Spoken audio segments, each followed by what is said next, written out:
Olá, povo amado de Deus, paz e bem. Esse é o nosso encontro. O Evangelho de hoje ensina em um dia muito especial, porque hoje é domingo, é o dia do Senhor.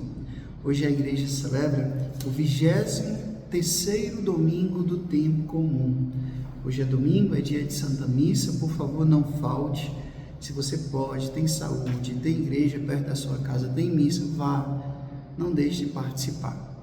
Essa reflexão do Evangelho de hoje ensina, não substitui a homilia, pode até te ajudar, auxiliar, mas não substituir. Vá lá, comungue da mesa da palavra, comungue da mesa da Eucaristia, celebre a fé em comunidade, como igreja, tá bom? Eu vou rezar por você, peço também que você reze por mim. Vamos ao Evangelho, abra a sua Bíblia em Lucas capítulo 14, do versículo 25 até o versículo 33. Lucas 14, do versículo 25 até o versículo 33. O Senhor esteja convosco, Ele está no meio de nós. Proclamação do Evangelho de Jesus Cristo segundo São Lucas. Glória a vós, Senhor. Naquele tempo, grandes multidões acompanhavam Jesus. Voltando-se, ele lhes disse: se alguém vem a mim, mas não se desapega de seu pai, de sua mãe, de sua mulher, de seus filhos, de seus irmãos e suas irmãs, e até da sua própria vida, não pode ser meu discípulo. Quem não carrega a sua cruz e não caminha atrás de mim, não pode ser meu discípulo. Com efeito, qual de vós, querendo construir uma torre, não se senta primeiro e calcula os gastos para ver se tem o suficiente para terminar? Caso contrário, ele vai lançar os alicerces e não será capaz de acabar. E todos os que virem isso começarão a caçoar, dizendo: este homem começou a construir e não foi capaz de acabar. Ou ainda, qual rei que ao sair para guerrear com outro, não se senta primeiro e examina bem se com 10.000 homens poderá enfrentar outro que marcha contra ele com 20.000? Se ele vê que não pode, enquanto o outro rei ainda está longe, envia mensageiros para negociar as condições de paz. Do mesmo modo, portanto, qualquer um de vós, se não renunciar a tudo que tem, não pode ser meu discípulo. Palavra da salvação. Glória a vós, Senhor.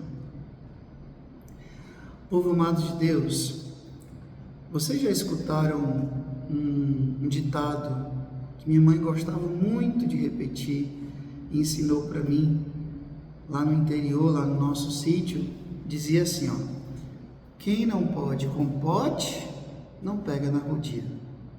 Quem não pode com pote, não pega na rodia. O que esse ditado quer dizer?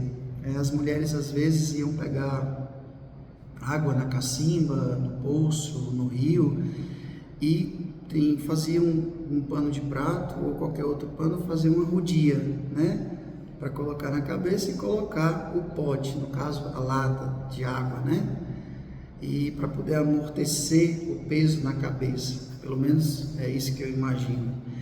E então, quem não pode com pote, não pode com a lata d'água, não pode com esse peso, não pega na rodia, ou seja, não pega naquele paninho para colocar para poder amortecer, né?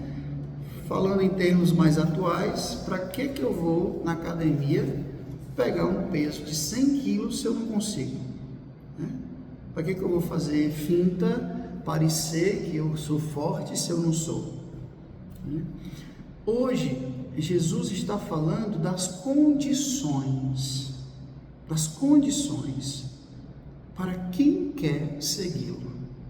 Primeiro que ele não obriga ninguém. Ele chama, é verdade, ele chama, mas ele não obriga ninguém. Então, eu preciso tomar consciência disso. Jesus me chama, mas ele não obriga. A vocação é isso, é um chamado de Deus, uma resposta nossa. Uma resposta humana, uma resposta consciente, uma resposta livre. E aí, Jesus está dizendo aqui, tinha uma grande multidão querendo segui-lo. Ele estava famoso, ele estava querido, né? Então, muita gente, eu quero seguir, eu quero seguir. Na euforia, aquela espiritualidade de fogos de artifício, né? Sobre, explode, brilha e depois nada. Aquela coisa que a gente chama de fogo de palha, de oba-oba.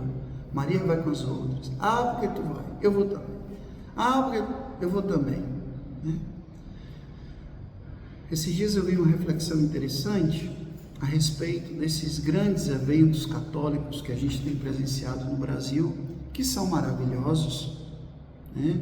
O PHN na Canção Nova, recorde, né? O show do Frei Gilson em Barretos, recorde.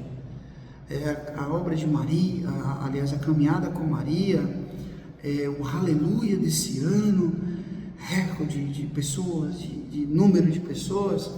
E aí eu vi uma reflexão interessante que falava sobre os eventos católicos lotados, graças a Deus, e as pastorais vazias.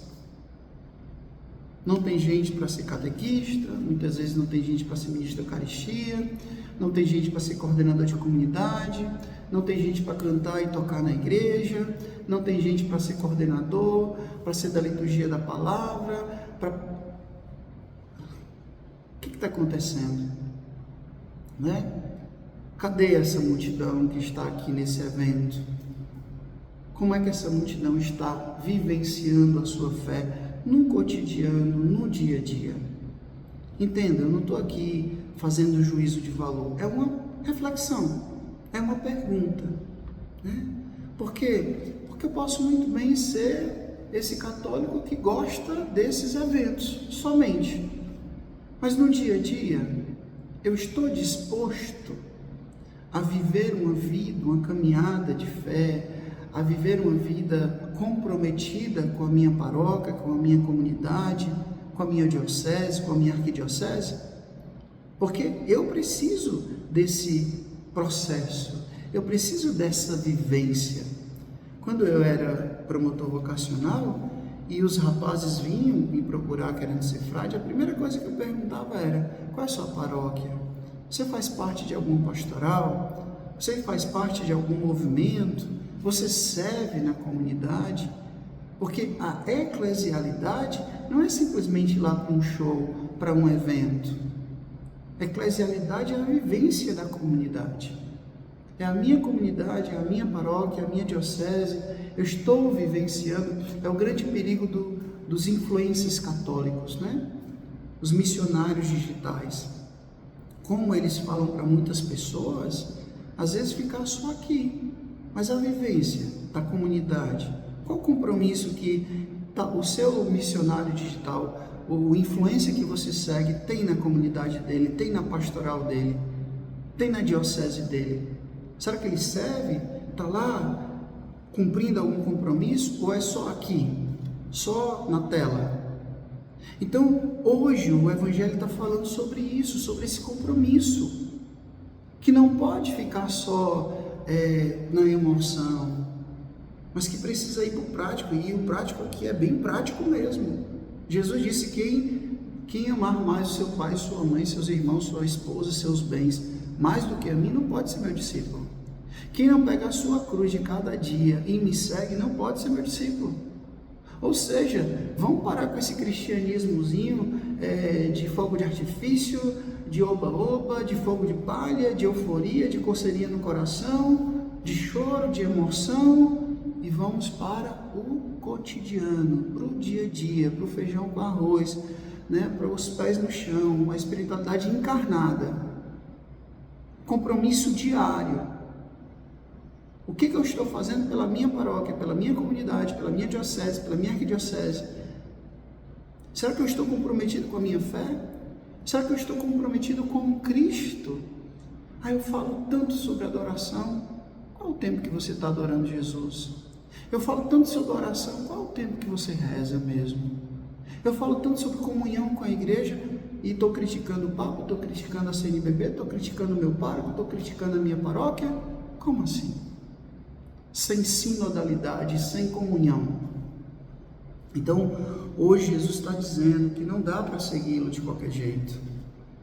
O Karl Rahner, um grande teólogo, dizia que o cristão do futuro, ou ele vai ser místico, ou ele não vai ser cristão. Ou ele vai ser místico, ou seja, ter uma espiritualidade profunda, aguçada, madura, ou ele não vai ser. Porque o tempo exige compromisso, exige maturidade. Hoje Jesus está dizendo, quem quiser me seguir, não dá para ser mais ou menos. Café com leite, em cima do muro, morno, não, precisa ser para valer. Jesus está dizendo isso aqui para nós, isso é sério. Não dá para seguir Jesus de qualquer jeito, Então a gente precisa renunciar, como ele mesmo disse no último versículo, renunciar a tudo, absolutamente tudo. Senão a gente não pode ser discípulo, Essa é uma reflexão para mim, uma reflexão para cada um de vocês. Como eu estou querendo seguir a Cristo? Será que eu tenho condições de fato? Construir uma torre? Peraí, eu tenho condição para isso? Eu tenho condição de viver isso? Abraçar isso? Será que eu tenho condição de ser padre mesmo? Será que eu tenho condição de me casar mesmo? Será que eu tenho condição mesmo de assumir essa pastoral? Calcula, vê, é a virtude da prudência. Saber se eu consigo olhar a realidade do jeito que ela é, e não do que é o jeito que eu imagino. Amém? O Senhor esteja convosco, Ele está no meio de nós, que Deus Todo-Poderoso vos abençoe. Ele que é Pai, Filho e Espírito Santo, Deus do céu, Pai e bem. Até amanhã, se Deus quiser.